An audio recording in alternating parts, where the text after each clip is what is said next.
Mom, did you feel emotional the first time that you drove in Sacramento?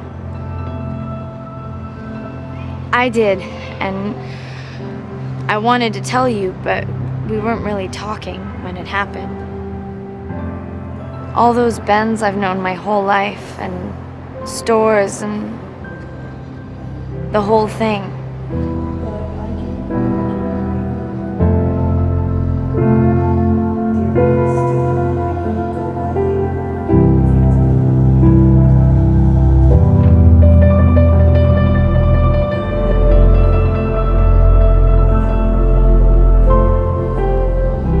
But I wanted to tell you. I love you. Thank you.